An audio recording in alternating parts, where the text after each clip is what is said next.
واجد حمید بھائی کا ہے۔ وہ کہتے ہیں کہ بچے کے کان میں اذان اور اقامت کے سلسلے میں جو روایات ہیں ان کی سندیں کیا صحیح ہیں؟ دیکھیے، اس بارے میں کوئی صحیح حدیث نہیں ہے۔ سنن ابی داؤد وغیرہ کی جو حدیث ہے، سنن ابی داؤد میں 5105 نمبر کہ نبی کریم صلی اللہ علیہ وسلم نے سیدنا حسن بن علی رضی اللہ عنہ کے کان میں اذان کہی۔ یہ روایت تو عاصم بن عبید اللہ راوی کی وجہ سے ضعیف ہے۔ عاصم بن عبید اللہ جمہور محدثین کے نزدیک ضعیف ہے، یہ روایت بھی ضعیف ہے۔ اب اذان اور اقامت کے بارے میں بھی ایک روایت ہے کہ ایک کان میں اذان دوسرے میں اقامت، مسند ابی یعلا میں 6780 نمبر، لیکن اس میں بھی یحییٰ بن علاء متروک راوی سخت ضعیف ہے، اور مروان بن سالم کذاب وضاع ہے، یعنی یہ پکی جھوٹی پیٹنٹ جھوٹی روایت ہے، اس کا کوئی اعتبار نہیں۔ اسی طرح شعب الایمان بہقی میں 8255 نمبر پہ ایک روایت ہے کہ نبی کریم صلی اللہ علیہ وسلم نے حسن بن علی رضی اللہ عنہ کے ایک کان دائیں کان میں اذان اور بائیں کان میں اقامت کہی، تو اس کی سند محمد بن یونس قدیمی اس میں کذاب ہے، یعنی یہ بھی جھوٹی روایت ہے۔ تو ایسی کوئی روایت ثابت نہیں جس سے بچے کے کان میں اذان دینے کا ثبوت ملتا ہو۔ بعض اہل علم کو یہ غلطی لگ گئی اور انہوں نے سمجھا کہ شاید ابو داؤد اور ترمذی وغیرہ کی وہ جو روایت ہے عاصم بن عبید اللہ والی وہ حسن ہے یا قابل حجت ہے، تو اس بنا پر انہوں نے فتویٰ دے دیا۔ وہ اللہ کے ہاں معجور ہو جائیں گے، اپنی خطا پر بھی ایک اجر ملے گا، انہوں نے اللہ سے ڈرتے ہوئے ایک فیصلہ کیا۔ لیکن دلائل سے یہ بات ثابت ہو چکی ہے کہ عاصم بن عبید اللہ ضعیف راوی ہے، وہ ثقہ نہیں ہے، اور یہ حدیث بھی ضعیف ہے۔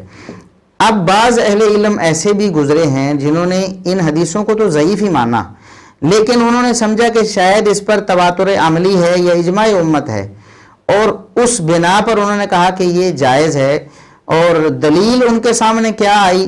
وہ جامع ترمذی کی ایک عبارت تھی، امام ترمذی رحمہ اللہ تعالیٰ کے الفاظ کے والعمل علیہ، جس طرح ان کا عام ایک انداز ہے امام ترمذی رحمہ اللہ تعالیٰ کا کہ وہ عمل امت کا نقل کرتے ہیں کہ اس بات پر صحابہ و تابعین اور تبع تابعین کا عمل ہے، اس پر امت کا عمل ہے، اس پر تمام علماء کا عمل ہے۔ تو انہوں نے سمجھا کہ شاید یہ عبارت بچے کے کان میں اذان کے حوالے سے ہے۔ بعض نسخوں میں اس کی ترتیب ایسی لگی کہ وہ تھوڑا پیچھے چلی گئی، بچے کے کان میں اذان کے حوالے سے جہاں حدیث ہے وہاں وہ پہنچ گئی عبارت کسی کاتب کی غلطی کی وجہ سے۔ تو انہوں نے سمجھ لیا کہ شاید یہ عبارت بچے کے کان میں اذان کے حوالے سے ہے، حالانکہ معتبر نسخوں میں اگر آپ دیکھیں تو عبارت کیا ہے؟ وہ عبارت یہ ہے وَالْعَمَلُ فِي الْعَقِيقَةِ عَلَى مَا رُوِيَ عَنِ النَّبِيِّ صلی اللہ علیہ وسلم، کہ اس عقیقے کے بارے میں عمل نبی کریم صلی اللہ علیہ وسلم کی حدیث پر ہے۔ یہ عقیقے کے بارے میں ہے امام ترمذی رحمہ اللہ تعالیٰ کی عبارت۔ امام ترمذی رحمہ اللہ کی عبارت کوئی بھی عمل کے حوالے سے کہ امت کا عمل ہے یا تعامل ہے، اذان کان میں اذان کے حوالے سے ایسی کوئی عبارت امام ترمذی رحمۃ اللہ علیہ کی نہیں ہے۔ دراصل اس عبارت کو نہ سمجھنے کی وجہ سے یا سمجھنے میں خطا واقع ہونے کی وجہ سے انہوں نے سمجھ لیا کہ اس پر تعامل ہے اور یہ کل اجماع ہے، لہٰذا ایسا کیا جا سکتا ہے، جیسا کہ شیخ زبیر علی زئی رحمۃ اللہ علیہ بھی اسی بات کے قائل تھے کہ روایات اگرچہ ضعیف ہیں لیکن امت کا عمل ہے، لیکن وہ بات ثابت نہیں ہے، وہ بات درست نہیں ہے۔